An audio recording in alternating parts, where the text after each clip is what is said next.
आजिवली येथील प्राथमिक आरोग्य केंद्रातील आशा सेविकांनी पुकारलेले काम बंद आंदोलनाला भाजपचे तालुका सरचिटणीस राजेंद्र पाटील आणि गटविकास अधिकारी यांनी भेट दिली। तसेच आशा सेविकांच्या समस्या जाणून घेतल्या। यावेळी राजेंद्र पाटील यांनी आशा सेविकांचा प्रश्न आमदार प्रशांत ठाकूर आणि आमदार महेश बालदी यांच्या समोर मांडून तो सोडवण्यासाठी प्रयत्न करणार असल्याचे सांगितले।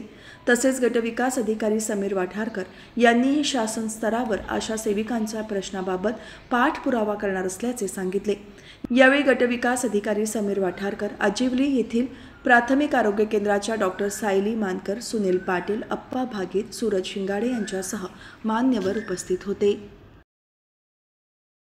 मॅडम सोबत चर्चा झाली। आपल्या काही पदाधिकारी होते इथे तुमच्या, आता तुम्ही आज उठल्यानंतर पण परत आपण चर्चा करा। थोडे काही गैरसमजुतीचे विषय होते ते आपण मॅडम आणि मॅडमच्या सगळ्या यंत्रणेला आता मॅडमच्या माध्यमातून सांगितले जाते, त्यामुळे ते सॉल्व्ह होती।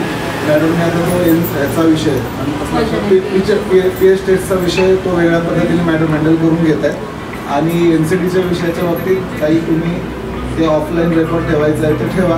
आणि बाकी जे तुमचे प्रश्न आहेत जे फार सिरियस आहेत हे तर तुमचे इथले घरगुती प्रश्न होते ते मॅडमने सॉल्व्ह केले। मॅडमने सॉल्व्ह केलं, मी नाही सॉल्व्ह केलं। तर मानधनाचा विषय आहे, गोल्डन कार्डचे पैसे मिळण्याचा विषय आहे, प्रधानमंत्री मातृवंदनाचे गेले 4 वर्ष झालं ते मानधन मिळालेलं नाही आहे। आणि थोडं जे काही मानधन मिळतं आहे ओव्हरऑल सगळ्याच गोष्टीमध्ये जे मानधन मिळतं आहे ते थोडंसं इन्फ्लेशन रेटप्रमाणे मिळावं, थोडंसं क्वालिटी दर्जात्मक मिळावं।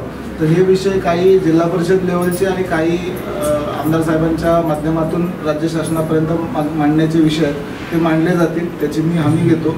स्वतः इथे माझी जिल्हा परिषद सदस्य राजेंद्र पाटील साहेब आहेत, तर ते पण त्याची योग्य दखल घेऊन आमदार साहेबांपर्यंत पोहोचवतील। तर माझी तुम्हा सगळ्यांना विनंती आहे प्रशासनाच्या वतीने की आज तुम्ही थांबावं हा विषय। काल मला सुनील पाटीलच्या खऱ्या अर्थाने माहिती पडलं, एवढं 3-4 दिवस वगैरे घालवत जाऊ नका, का असेल विषय तर लवकर सांगत जा। सुटण्यासारखा विषय असतो, कारण कुठलाही विषय असेल लॉक लावला त्याला चावी आहेच आणि नाही चावीत उघडलं तर आठवड्यात फोडू आपण। तसा कुठली समस्या असेल तो प्रयत्न तर करू आपण। निश्चितच आपलं काम चांगलं आहे आणि निश्चित तुम्ही काय तुमच्या स्वतःसाठी किती मानधन मिळतोय यासाठी नाही करत, तर काही हौशी म्हणून पण आपण काम करतात। आणि निश्चितच आपल्या कामाची दखल शासन स्तरावर सुद्धा घेतली जाते। लोकप्रतिनिधींना तर 100% असते, मग ते कोणत्याही विचाराचे पक्षाचे असते, पण आपला काम दिसत असतो।